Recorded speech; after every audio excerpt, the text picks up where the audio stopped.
All right, y'all. In the interest of everybody's time, we'll go ahead and get started. Welcome to the March edition of the DuPage ROSC presentation series. If you've never attended one of these presentations, this is obviously something separate from the council meeting itself, which is on the second Wednesday of every month. This is actually a series that's been held on the third Wednesday of every month at 10 a.m. It allows us to kind of dig into a topic that's on the recovery continuum a little bit deeper, take some more time on a particular topic. For those of you who've attended our ROSC council meetings, you know there's a lot of stuff we have to do, and sometimes we don't have enough time to give the presentation some room. So that's what we do with these.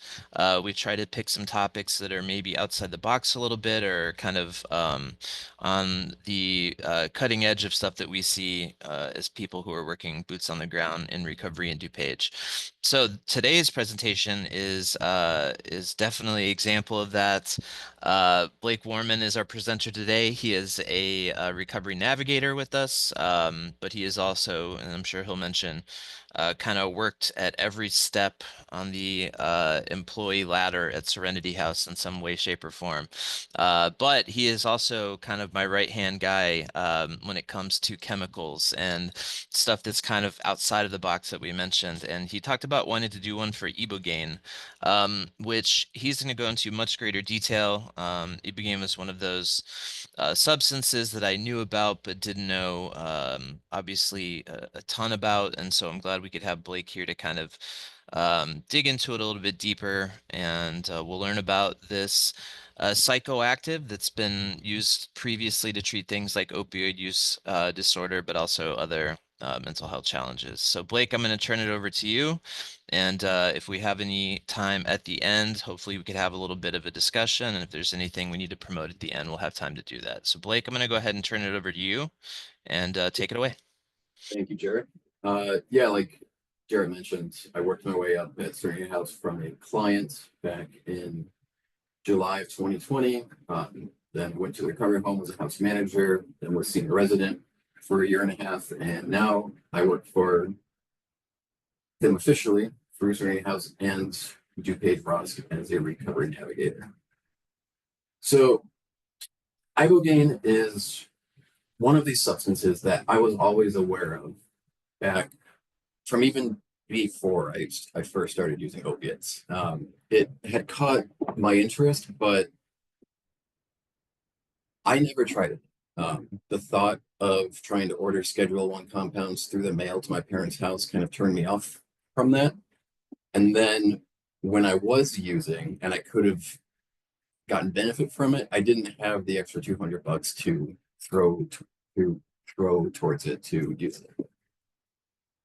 So let me share my screen and we will get into this.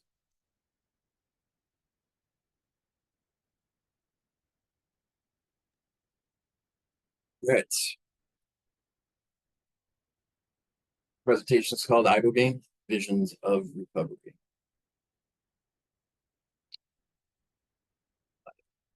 Box real quick. Okay.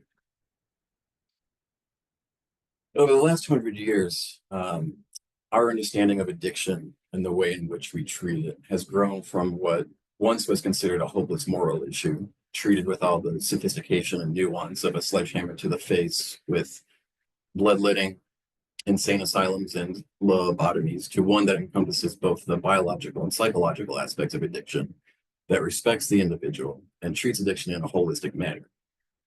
While advancements in treatment modalities are noteworthy, there's still room for substantial improvement in long-term outcomes.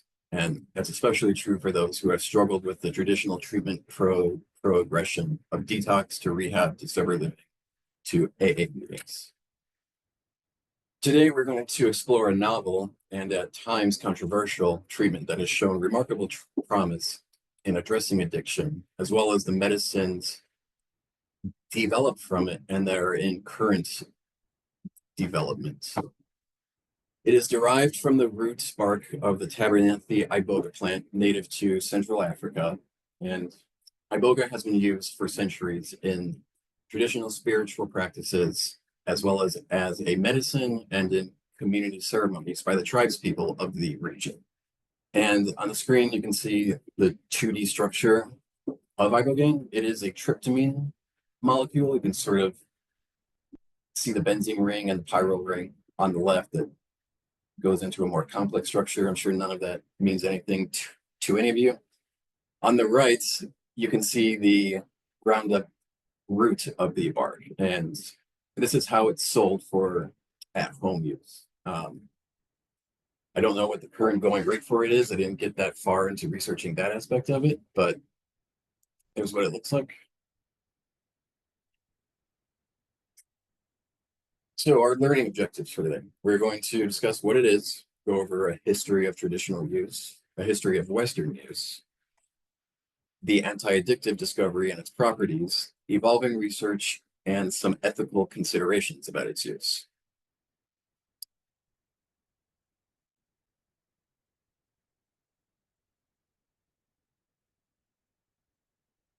Here's another picture. This is the shrub on the left. It is a shrub that usually grows to about 2 meters tall. However, in pristine conditions, it can grow up to 20 meters. And on the right, you can see the isolated extract of ibogaine. Now, when I say iboga, that's referring to the plant matter. When I say ibogaine, it's referring to the active chemical within ibogaine.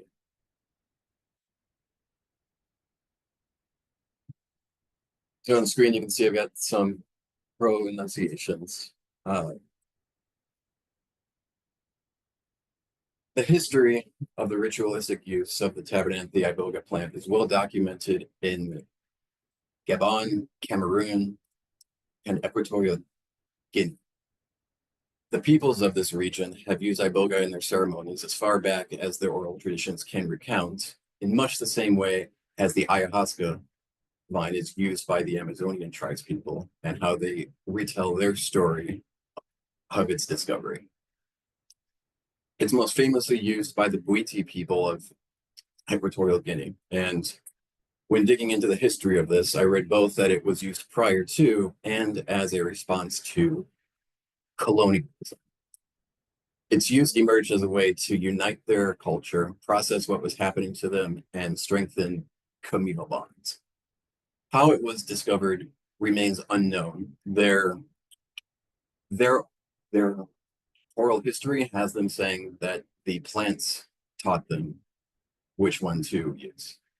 And as a quick aside, while I was diving into this, doing way more reading than I've ever done on it, I learned that there is a related plant used by the same people. It's used in a way which blew my mind. They will shave the bark off the roots off of the Vocagna africana plant, shred it, wrap it in seed cotton from the kapok tree, wet it with river water, roll that into a leaf and make a funnel shape, and then squeeze that juice right into their eyes like they're using an eyedropper. How they discovered that, I don't know, but that blew me away. So the effects of both iboga roots and ibogaine are prolonged, beginning in a half hour to 3 hours after ingestion and peaking at 18 to 36 hours, which, as anyone with experience using LSD, mushrooms, or mescaline will tell you, that is a long time to be tripping. Following ingestion of ibogaine, it has the ability to interrupt withdrawal symptoms, radically attenuate cravings, and help people process their internal landscape that led them to use in the first place.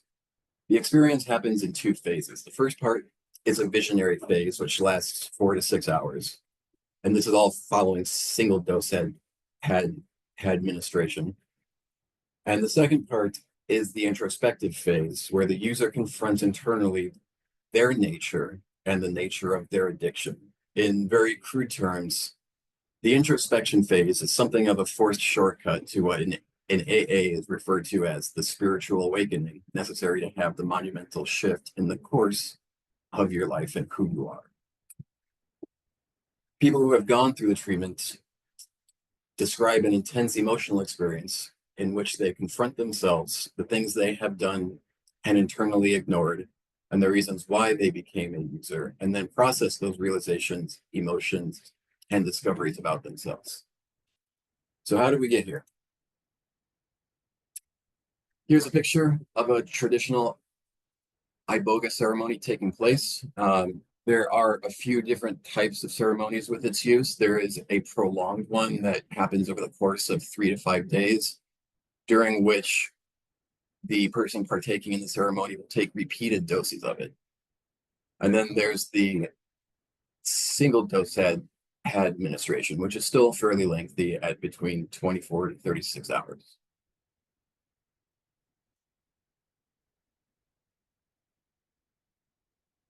Now, it's history. The use of Iboga is deeply rooted in the spiritual and cultural traditions of several West African tribes, particularly the Witi religion practiced by the Fang, Mitsogo, and the Babango peoples of Gabon, Cameroon, and the Republic of Congo. For centuries, Iboga has been revered not only as a medicinal plant, but also as a sacred tool for spiritual growth, healing, and communal bonding. Its history is intertwined with the cultural identity and spiritual practices of these communities. It is used both in coming-of-age ceremonies and medicinally as a stimulant, as an appetite suppressant, and in treating fever and pain. And the treating pain part will make sense later on when we start to talk about how it works in the body. Now, its discovery by the West.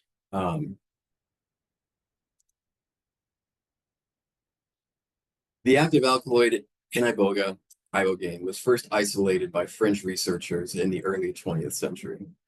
In the 1930s, it gained attention in France as a stimulant under the name Lamberine.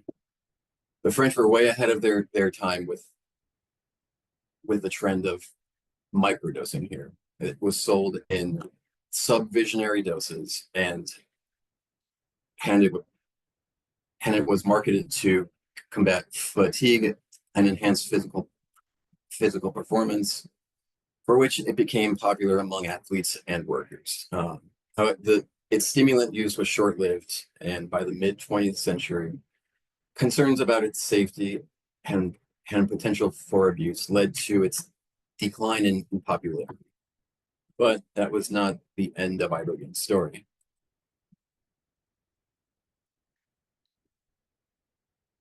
The anti-addictive component of Ibogaine, like many important scientific discoveries, happened completely by serendipitous accident. The worlds of psychonauts and life-wrecking addiction to hard drugs do not often intersect. It's not terribly common for someone with a weapons-grade chemical addiction to want to spend any time within hellish introspection. It happens, it's just not terribly common. In the 1960s, Howard Lotsoff, a young man struggling with heroin addiction, and as the story goes, was wont to use anything that he could get his hands on. He was given a sample of Ibogaine from a chemist friend of his, and after trying it, he found that not only did it alleviate his withdrawal symptoms, but it had also completely eliminated the cravings for more heroin that he had. Now, this confused him, and greatly so. He was convinced that something else happened, that it couldn't possibly be that. Maybe it was a hiccup in his biochemistry, but that feeling nagged him, and he had his other heroin addicted friends try it. And they too, after their 36-hour psychedelic experience, discovered that curiously, they had no withdrawal symptoms nor any desire to pick up again.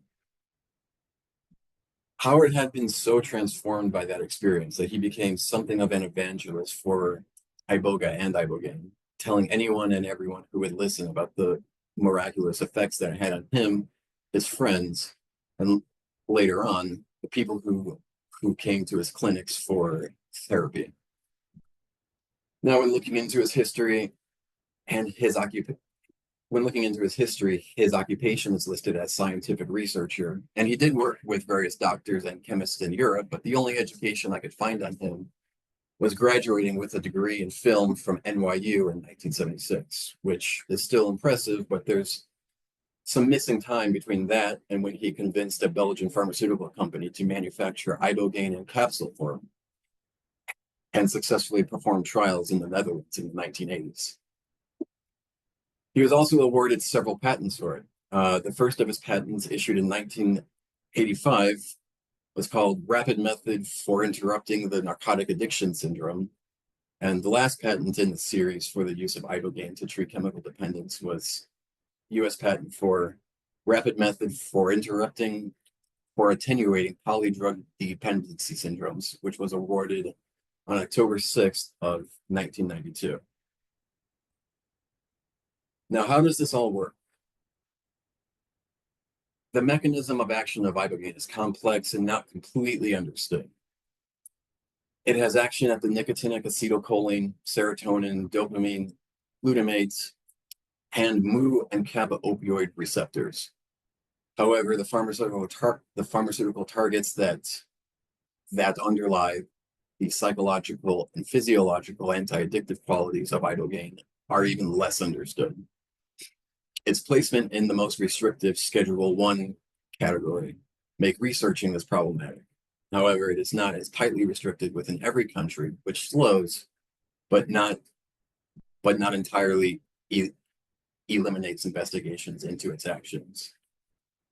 Ibogaine has several active metabolites that also contribute to its activity, and each of these possess their own pharmacologic half-lives and pharmacologic targets, which contribute to the overall effect and to its length. However, Ibogaine is not without risks. It can cause serious side effects, including cardiac complications, and must be administered under strict medical supervision. These cardiac complications are serious, and due to the not unproblematic way in which every individual responds to every chemical differently,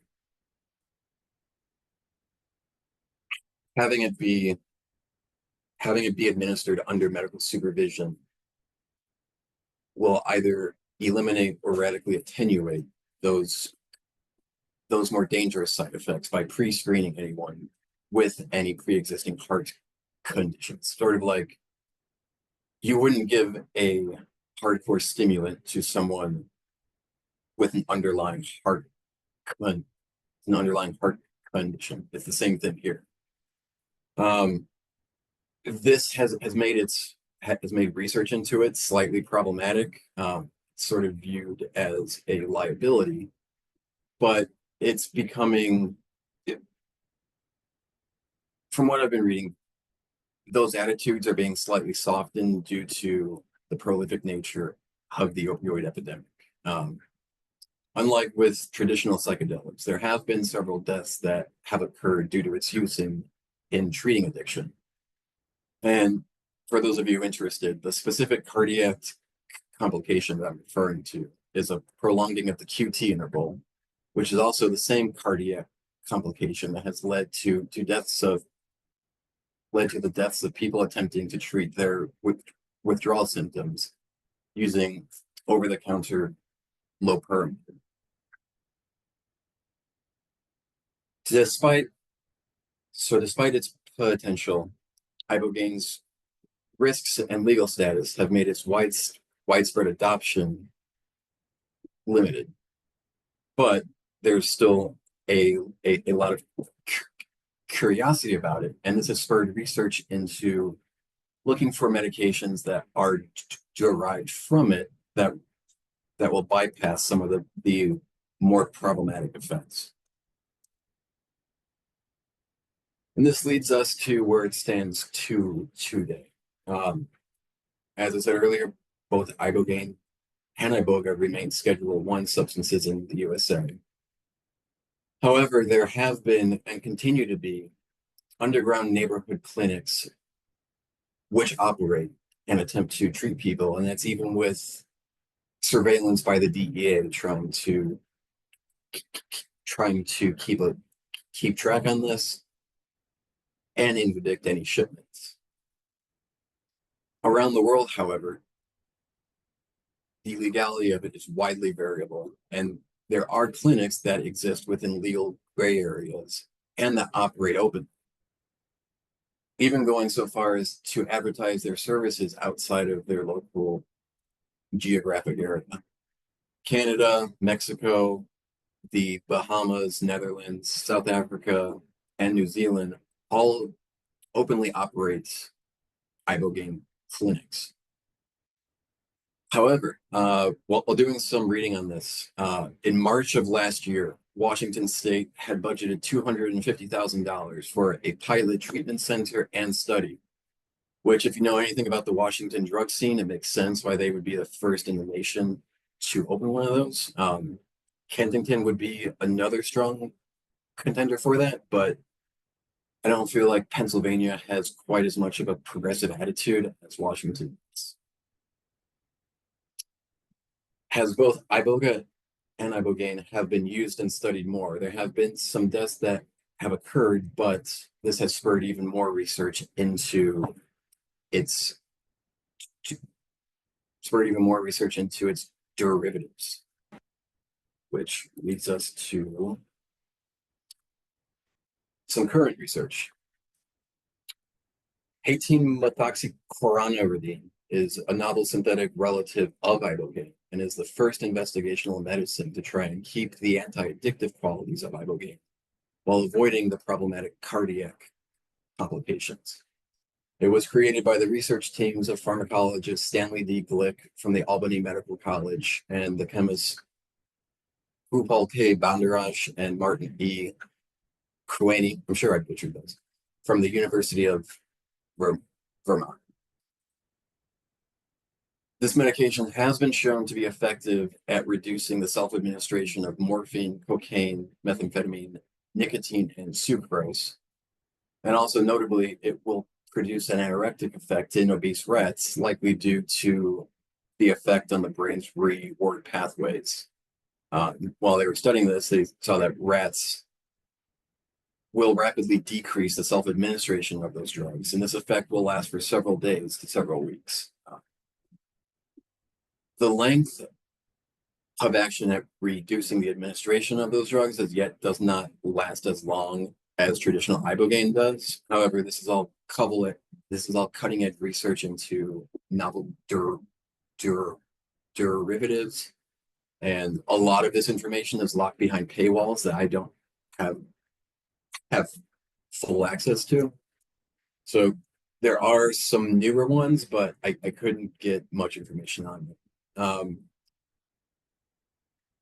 For 18MC, the mechanism of action is via the alpha-3 beta-4 nicotinic receptor without any activity at another subtype receptor, which is one of the things that helps bypass those cardiac complications. However, it does not have any effect on the NMDA channels or the serotonin transport, so it loses the psychedelic effects.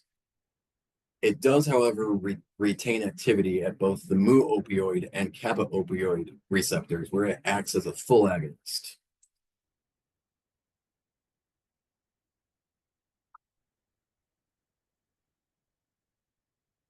Now, for some ethical concerns, and some of this took me by surprise. So surprising in a way. I'm not shocked that something like this might happen, but I didn't think that it was.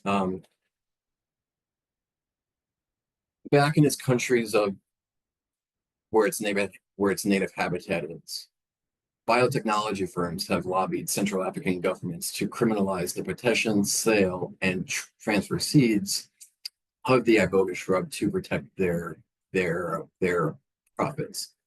They have genetically modified some of the seeds and created new variants of it, and the farmers don't have the money or the legal resources to prove that their landrace strains those don't contain any of the genes from the ones that were created by the biotech firms.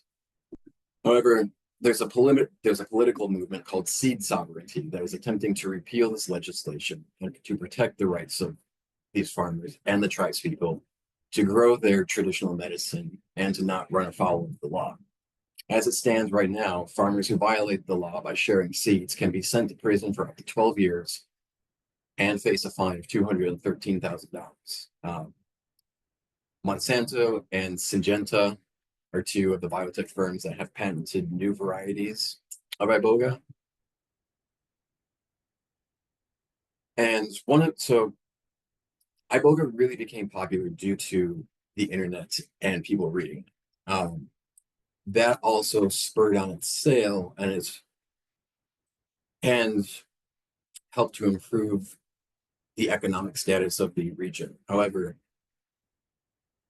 the people who were purchasing large amounts of it through talking to their suppliers found out that a lot of these farmers were using slash and burn farming techniques, which was rapidly depleting the quality of the soil. So one of the things I thought was really cool is through the internet, people have taught them more effective and sustainable farming practices so that they can continue to grow and to use this and not wreck their land or have people go into the wild and and and and poach it.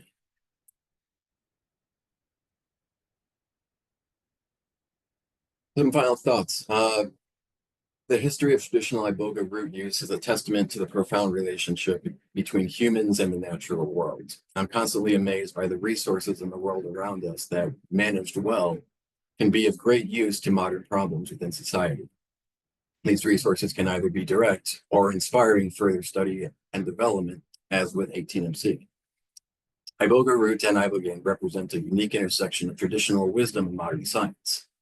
From its sacred use in West African rituals to its potential as a groundbreaking treatment for addiction, Ibogaine and the new medications that were developed from it offer hope to those who have struggled to find relief through conventional methods. While challenges remain, ongoing research and a commitment to ethical practices can help unlock its full potential. As we move forward, we can both honor the cultural heritage of Iboga while embracing the possibilities that it holds for healing and transformation through its sustainable commercialization. Thank you for your attention.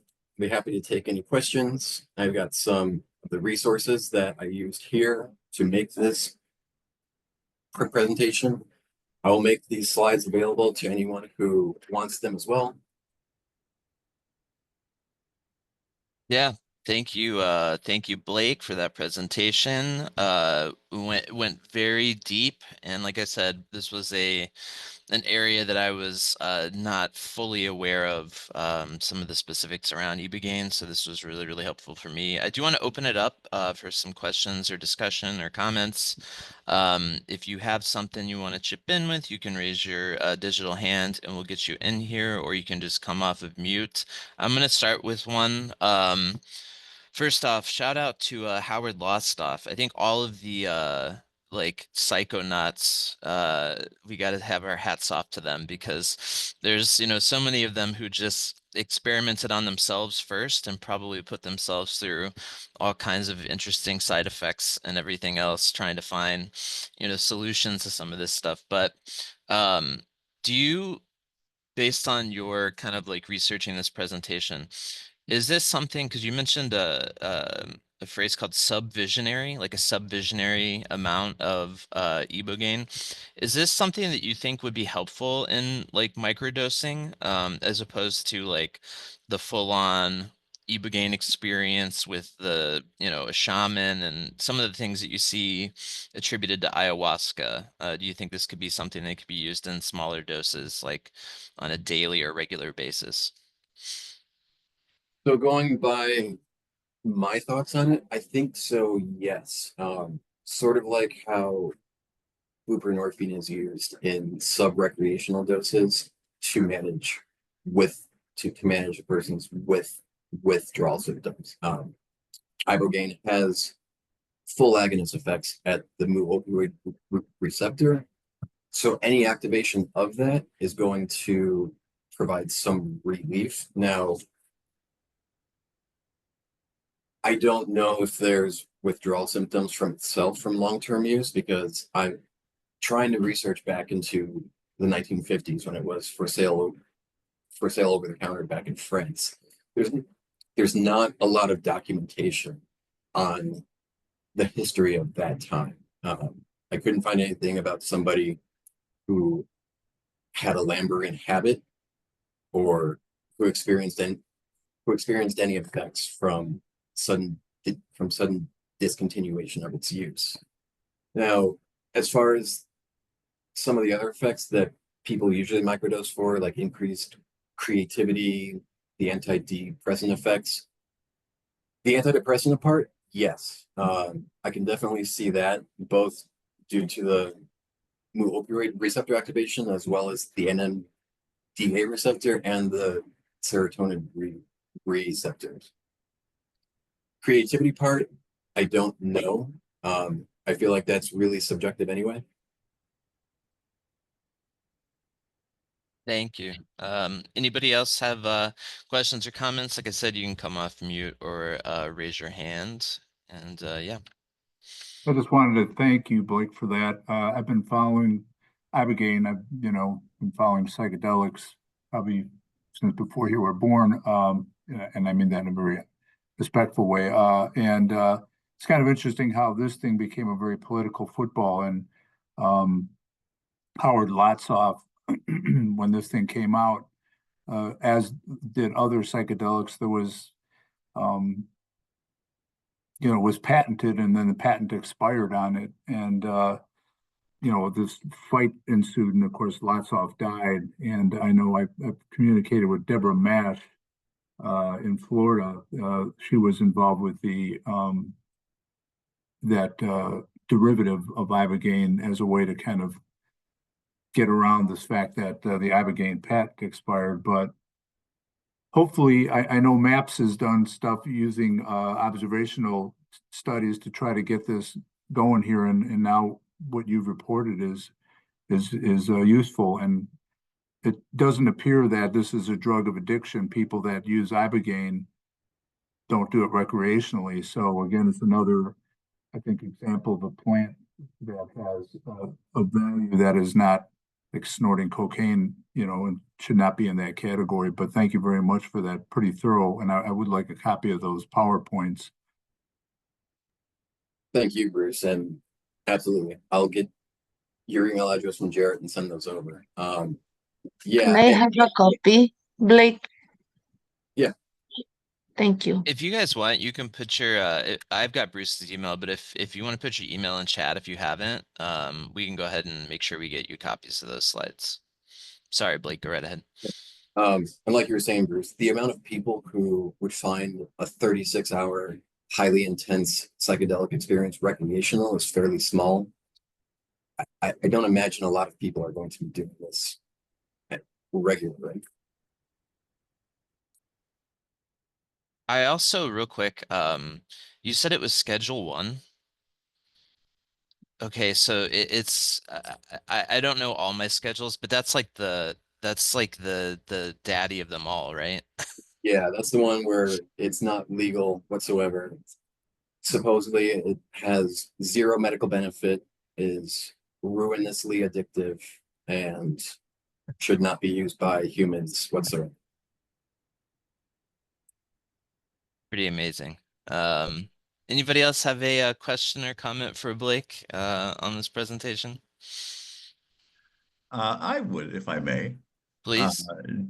Just general commentary. Blake, thank you for this presentation.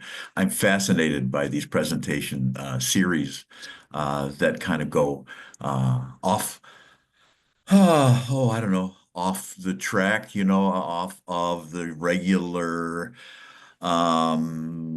treatments for addiction, I think it's a fascinating topic and one that I dip into just looking at. I don't know much about it, but I just want to commend you for pushing this thing out.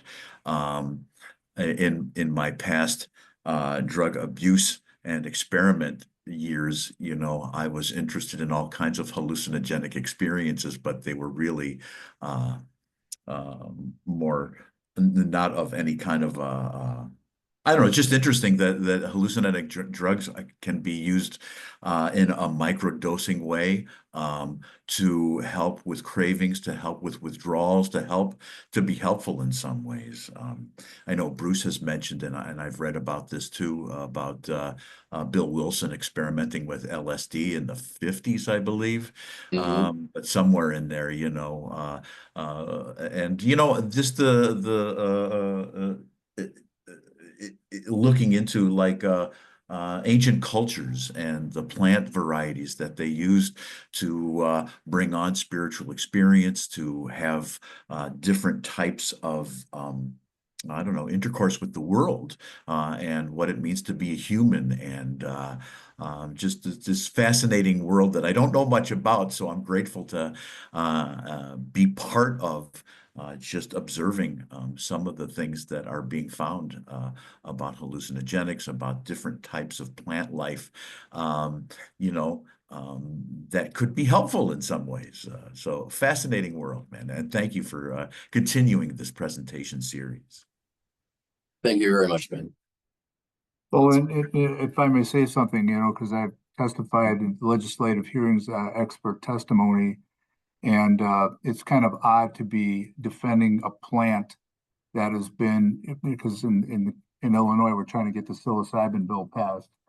But it just seems ironic that we're defending a plant that's been around longer than pharmaceutical companies and pharmaceuticals have, and have been considered plant teachers in indigenous cultures. And it just kind of blows my mind a little bit, because we're not talking about drugs of abuse when we're talking about psilocybin, ayahuasca, even LSD. These are not drugs of abuse, and hopefully they'll get to the place where they should be respected and used as they have been by the indigenous people. I have a friend that actually was an Ibogaine practitioner for quite a while. He works for Thresholds now, so he has some incredible stories about people having life-changing experiences in that 36-hour, oftentimes very intense, and can be very it's not a party drug. No, not at all. When I was researching this, I was reading a lot of experience reports on it, and the common theme with them is that when they got to the introspection part, that it was very difficult, and they were often left in tears. It was a lot of mental heavy lifting, but when they came through it, that allowed them the space and the ground to do a lot of the internal rearranging and processing of their life, what they want and who they are, that they had ignored for such a long time. And it's very much like forcing you into having that spiritual awakening that AA talks about. Yeah, that was going to be my comment too, which is, those people who maybe have worked 12-step programs or similar programs, who maybe, aren't interested in hallucinogenics, or maybe look at them still as a drug of abuse, when truly it's meant to facilitate that spiritual awakening, that spiritual experience. So there's a way that those two things can intersect and work together synergistically. So yeah, that was pretty fascinating. Anybody else have anything else for Blake? Questions or comments? I'm just gonna say, well, thank you very much first for the presentation. It's just great. I always get very excited when I hear about medicinal plants. I believe in them. And it's also like sad inside, because I feel like it's close in my case. I deal with a lot of PTSD, anxiety, depression, and I'm just tired of that. Of course, I'm not gonna do anything bad. I have a reason why not. But man, it's at the same time, both at the same time, it's exciting and at the same time it's sad because it feels like it's kind of so far away to get treatment from these plants in some way. Yeah. Yep. But thank you so much. Thank you, Macrina. And thank you for sharing that. Thank you for sharing what you're feeling. And at these meetings, at these presentations, a majority of us are people with lived experience. We're people who've been through countless substance use, mental health challenges. This is a safe place for all of us to come and learn these types of things. So thank you for sharing that with us and being vulnerable with us. And, you're always welcome at these, just to attend, if people to talk to, whatever you need. This is a very open group. So thank you for being here with us today.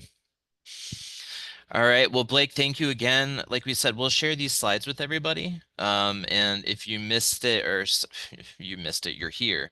If somebody missed it and wants it, it'll be up on our YouTube channel. And you can share all those videos. All of our other presentations are there too. The most recent one we did was on nitrous oxide, but there's a huge back catalog of a bunch of different topics. So check those out. Thanks again, Blake, and we'll see everybody at the next one. Have a great day.